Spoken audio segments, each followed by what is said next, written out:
السلام علیکم ورحمۃ اللہ وبرکاتہ۔ عزیز طالبات،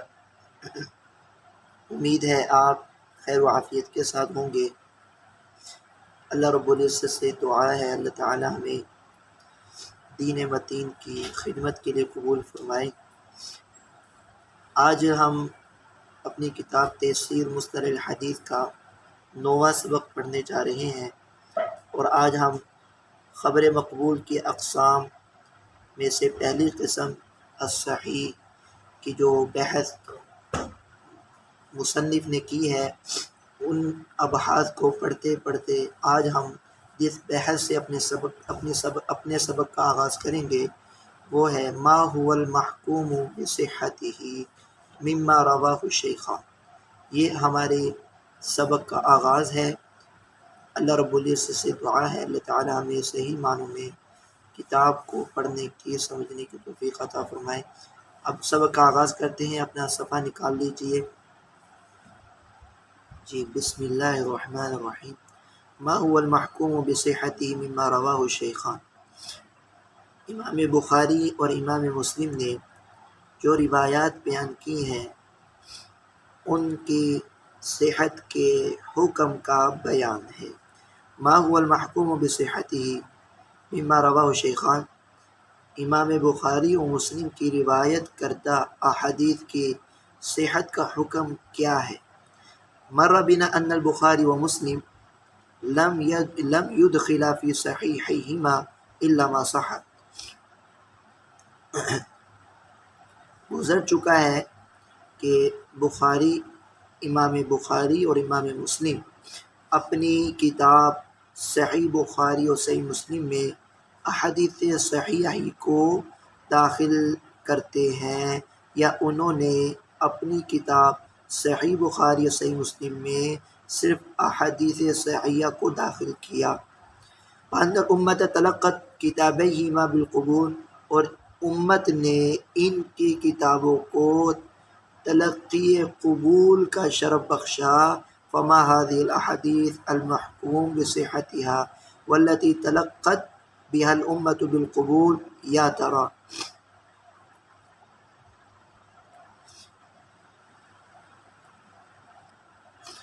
بس وہ کون سی احادیث ہیں جن کی صحت پر حکم لگا ہو اور امت نے انہیں قبول بھی کیا ہو؟ کون سی احادیث ہیں جن کی صحت پر حکم لگا ہو اور امت نے قبولیت بھی عطا کی ہو؟ یا ترى، کیا رائے ہے تیری اے مخاطب؟ والجواب هو انما روایہ بالاسناد المتصل فهو المحکوم بصحته، کہ جو امام بخاری و مسلم نے سند متصل کے ساتھ روایت لے کر آئے فهو المحکوم بصحته، اس کی صحت کا حکم لگایا جائے گا۔ واما ما حذف من مبدأ اسناده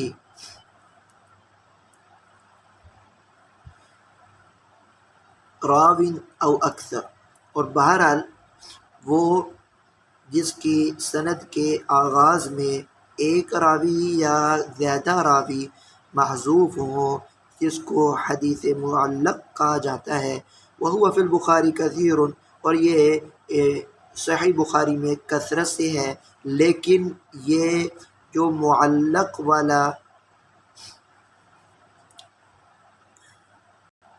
حال ہے یہ صرف تراجم ابواب اور مقدمے میں ہی ہے۔ یہ ذہن نشین کر لیں کہ حکم بیان کر رہے ہیں، جواب دے رہے ہیں کہ جن روایات کو امام بخاری اور مسلم نے سند متصل کے ساتھ روایت کیا ہے ان کی صحت کا یقین ہے، اور بہرحال وہ روایات جس کی سند کے آغاز میں ایک یا کثیر راوی محذوف ہیں اس کو معلق کہا جاتا ہے، اور وہ بخاری میں کثرت سے ہیں، لیکن وہ بھی تراجم ابواب اور مقدمے میں ہی ہیں۔ ان کا حکم کیا ہے ابھی بیان نہیں ہوا۔ معلق کا حکم یعنی وہ روایات کے سند کے ابتدا میں ایک یا کثیر راوی محذوف ہوں۔ یہ بخاری شریف میں تراجم ابواب میں ایسا ملتا ہے۔ ولا یوجد شیء منہ فی صلب الابواب البتہ، اور البتہ بالکل بھی ابواب کے صلب میں یعنی کہ ترجمۃ الابواب کے اصل میں کوئی ایسی حدیث موجود نہیں ہے جو معلق ہو۔ اما فی مسلم فلیس فیہ من ذلک الا حدیث واحد، اور بہر صحیح مسلم میں کوئی ایسی حدیث نہیں سوائے باب التیمم میں ایک حدیث کے، لم یصلہ فی موضع آخر فحکمہ کما یلی، اس کا حکم وہ درج ذیل ہے، فحکمہ کما یلی، فما کان منہ بصیغۃ الجزم، بہرحال وہ روایت کہ جس میں جو صیغہ جزم کے ساتھ ہو، بہرحال وہ روایت ان میں سے جو صیغہ جزم کے ساتھ آئے، اور صیغہ جزم کون سے؟ قال و امر و ذکر، فهو حکم بصحتہ عن المضاف الیہ، تو منصوب الیہ کی طرف سے اس کی صحت کا یقین ہے، منصوب الیہ کی طرف سے اس کی صحت کا یقین ہے۔ وما لم یکن فی جزم، اور ان میں سے جو صیغہ جزم کے ساتھ نہ ہو، جیسے کہ یروا فعل مجہول کے ساتھ آئے، روایت کیا گیا ہے یا کیا جاتا ہے یا ذکر کیا جاتا ہے، یحکا یرویہ وذکر فلیس فی حکم بصحت عن المضاف الیہ، پر اس میں صحت کا منصوب الیہ کی طرف سے صحت کا حکم نہیں، ومع ذلک فلیس فیہ حدیث واہم، اور اس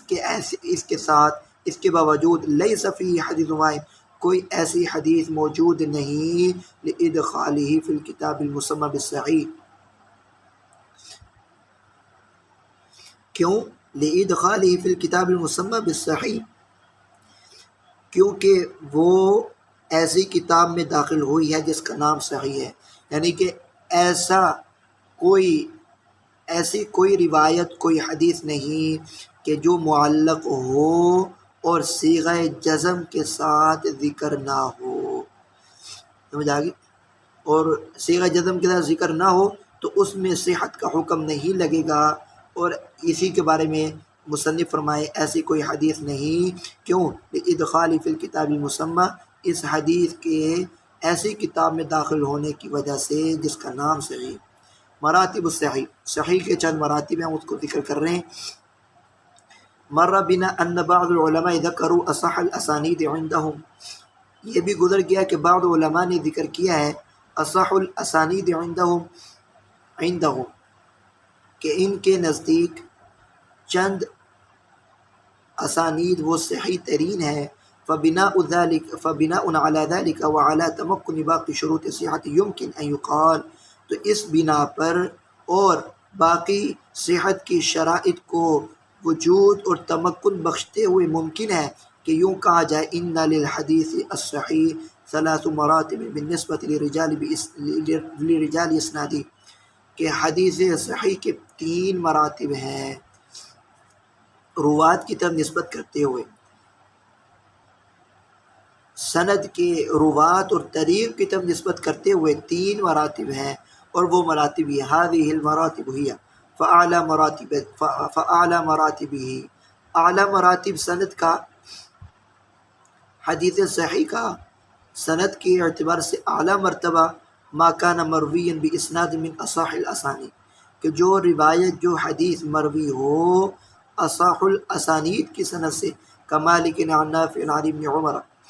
وہ اگرچہ کسی کے نزدیک بھی اصح الاسانید ہو جو ہم پہلے پڑھ چکے ہیں، ودون ذلك رتبۃ ما کان، اور اس سے کم درجہ، اعلیٰ مرتبہ سے کم درجہ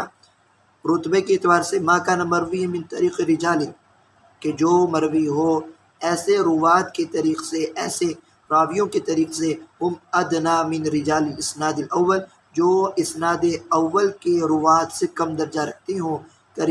کروایت حماد بن سلمہ عن ثابت عن انس،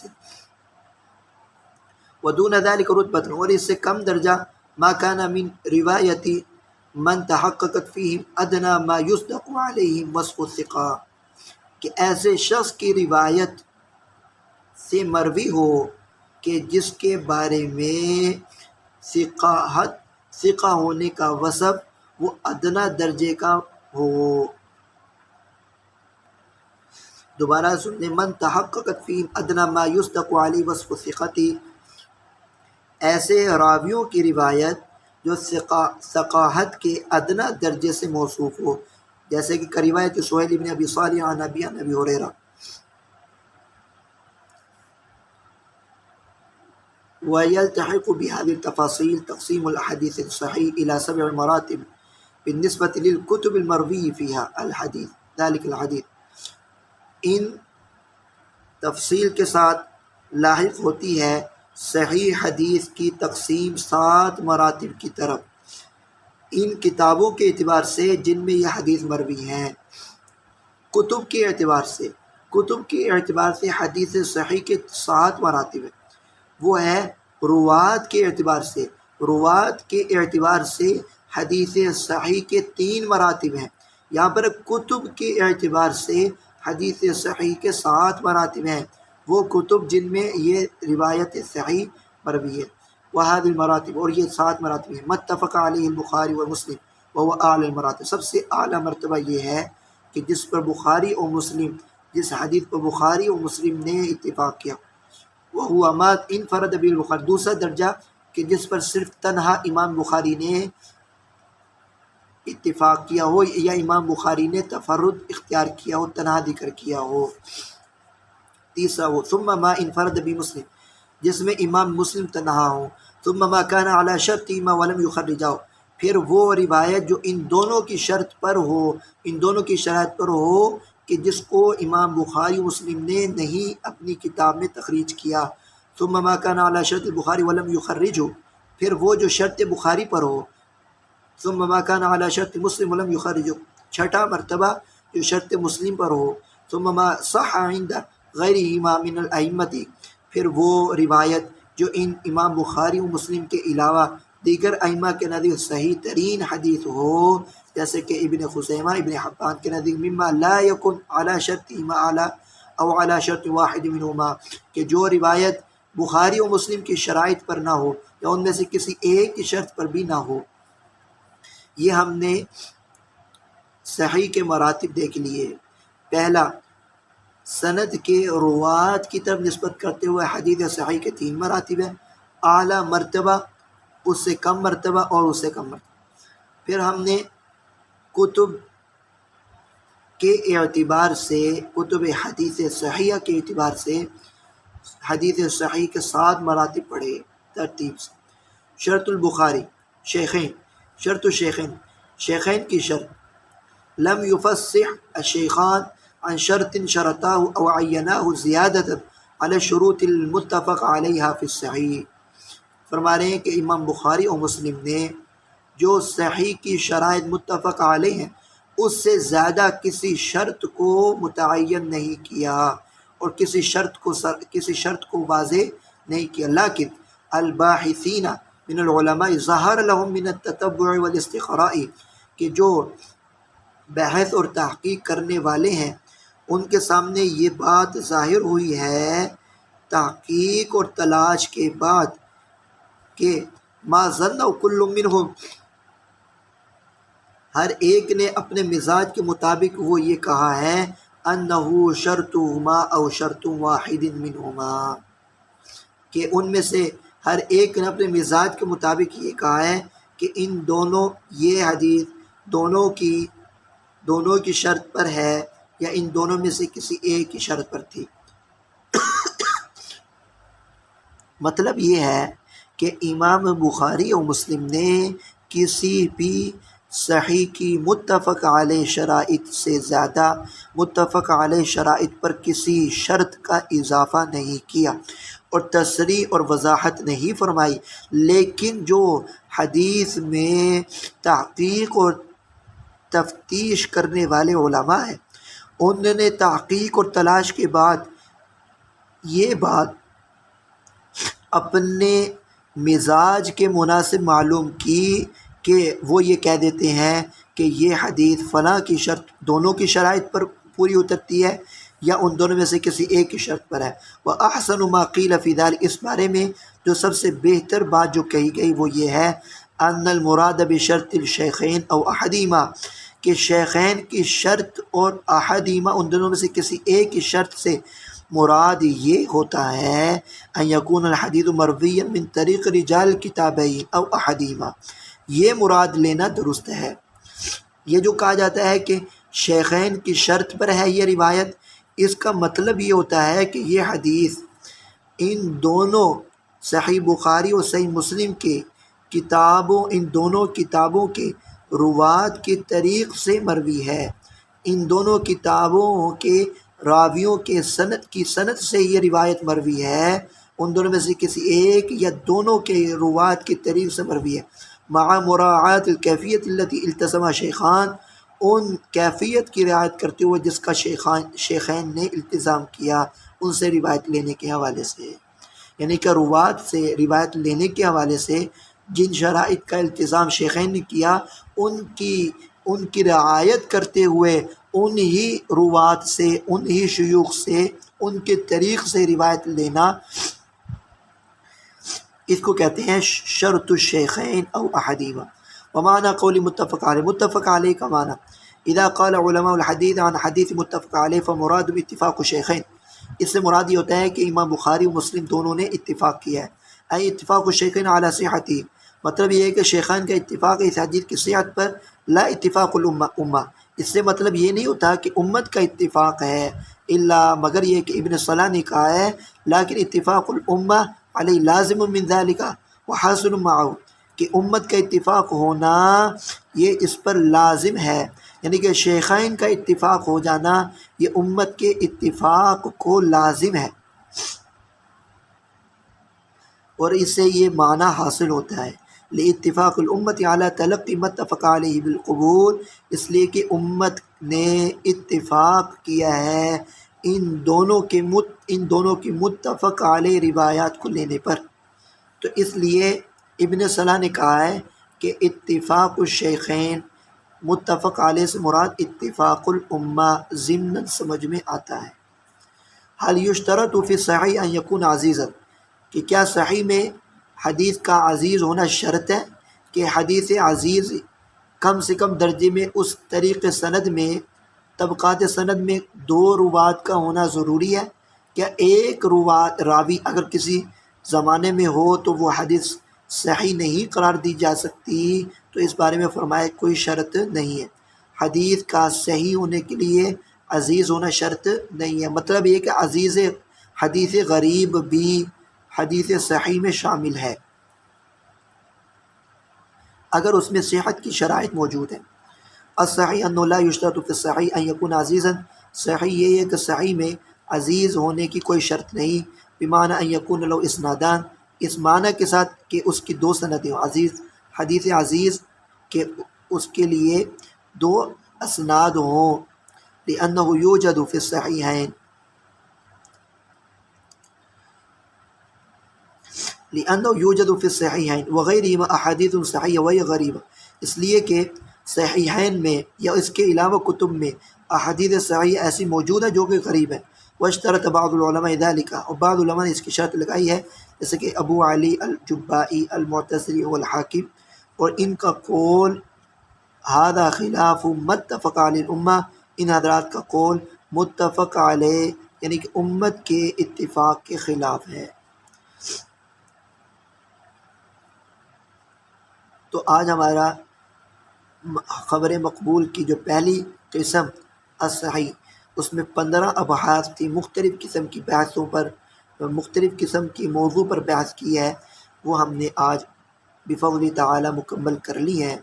آپ سے امید ہے آپ اس کو تفصیل کے ساتھ یاد کر لیں گے۔ وآخر دعوانا الحمدللہ رب العالمین، السلام علیکم۔